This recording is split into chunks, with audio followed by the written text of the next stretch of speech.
Now about the midst of the feast, Jesus went into the temple and taught, okay? He was teaching them out of the scriptures, and that with immaculate knowledge.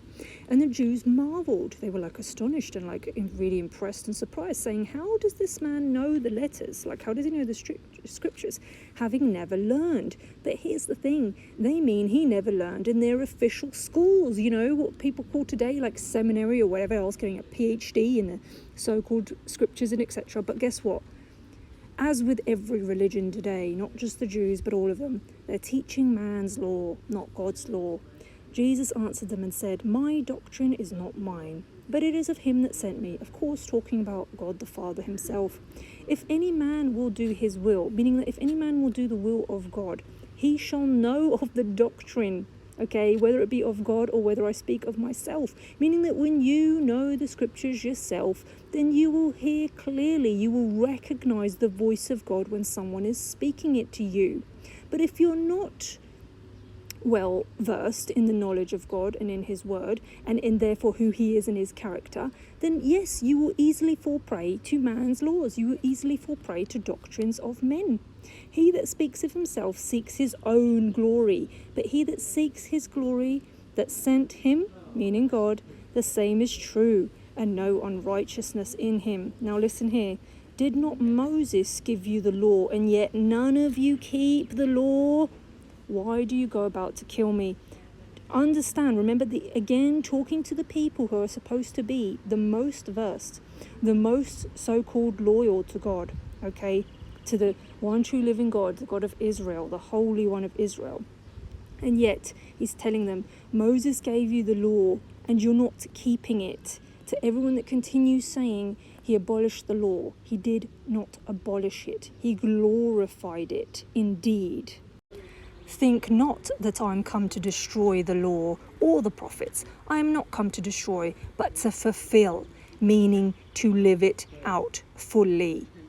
Indeed, to show the fruits of the law. For verily I say unto you, till heaven and earth pass, not one thing, not one part of it shall pass from the law till everything be fulfilled. Jesus will return to judge the earth and also to return for his bride. The hour comes and now is when the true worshippers of God shall worship the Father in spirit and in truth, for the Father seeks such as to worship him. What does the word faith actually mean? Faith means sincerity. It means trust. It means loyalty. It means honest commitment. All of those things encompass what faith is. Faith is not just saying, I believe in this. Faith is the very essence of a relationship with God. It's you trusting in him, it's you loving him, and it's you believing in him. It's you putting him as number one in your life. God is a spirit, and they that worship him must worship him in spirit and in truth, not in false man-made doctrines. So when your faith is tested continuously in this world, this evil world, the question is, how faithful are you to your relationship with God? In James it says, blessed is the man that endures temptation, for when he is tried, when he is tested, okay, and you persevere and you succeed, as in you do not take the bait from Satan, you do not allow Satan to have any hook in your flesh, he shall receive the crown of life which the Lord has promised them to those that love him.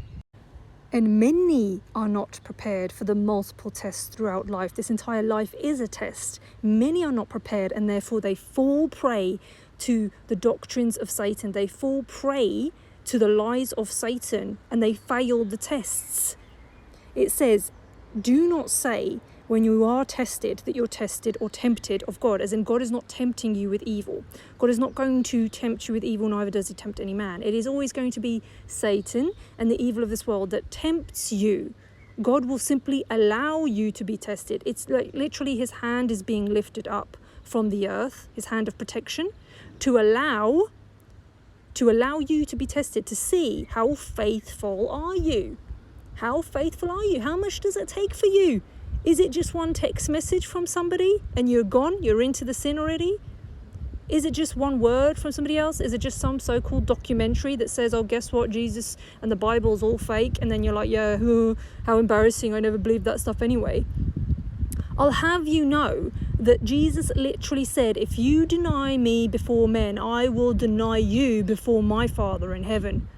It is the basis of faith to proclaim your belief in Jesus Christ boldly in front of all, no matter whether they mock you or not. But guess what? It's not just you saying it with your mouth. You have to actually believe it with your heart. Every man is tempted when he is drawn away. What are you drawn away from? You're drawn away from your relationship with God. You're drawn away from God. You're drawn away from the narrow path. The narrow path is straight and it is narrow. That means it is uncomfortable. There is not space for multiple people. There's not space for multiple options or directions. It's one way, it's straight ahead, and it's focused on Christ. You're drawn away from that path by what? Your own lust. Your own lust. So again, people want to put all blame on God, and it's heartbreaking.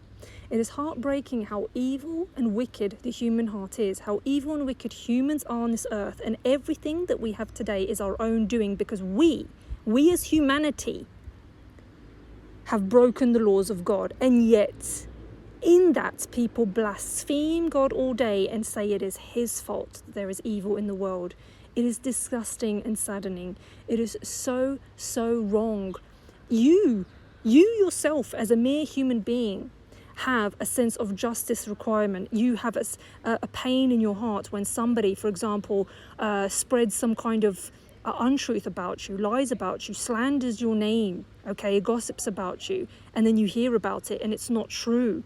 And you have a sense of justice requirement in that. Imagine then God, the perfect, holy creator being, who sees everything and hears everything, and has to watch and listen all day how people blaspheme him and say, on top of that, it's all his fault.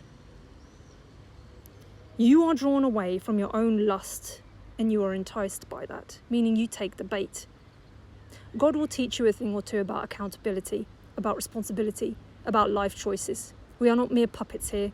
This is why a lot of people want to deny the free will thing. And that's including, by the way, people who are atheists too. There's the atheists and the people that think that everything is predetermined based on molecules. The nonsense of people not wanting to take responsibility. You know, man up, as literally God says to Job in the book of Job. He's like, stand up and gird your loins like a man and speak to me like a man. Like, have some sense, have some courage and boldness to understand what is the truth. Do not be so quick and easy to just be like, oh yeah, no, this path is way too hard, or it's all too difficult, or I'm a victim of this world, this and that. You think God doesn't know what your shortcomings are, or what your situation in life is? Have you ever even prayed or asked? Do you ever pray to God and actually commune with him and present your supplication to him like you would present to a judge? You present your supplication to God saying, Lord, I need your help in this. Please, God, you know my frame, that I'm weak. You know that I'm a human. You know the areas in which there is a stronghold in my life from the devil. Remove these things from me. Bring them to light, expose them, and then destroy them and remove them from me. But you have to be the one to let those things go when God starts to bring that up in your life, that all hellfire breaks loose and all things in your life start breaking down. Why is that? Because every single thing you got going on in your life is lustful, perverted things. When lust has therefore conceived, meaning that once it is now there, so someone's enticed you, or you've enticed yourself. There's many people that do many disgusting things in private, but remember, God sees everything. You've enticed yourself now, and you've got no other choice other than to finish it. Because when lust is conceived, when it's now so strong, because don't underestimate the strength of demons. Once it is strong, then there's no other ultimate end other than to bring forth the sin and to sin. And when sin is finished, it brings forth death. And in that you must understand that it is always you yourself who are choosing to be enticed by the sin. You must have self-discipline and the will in life and the desire to please God more than to please your own flesh. in order that you may have eternal life.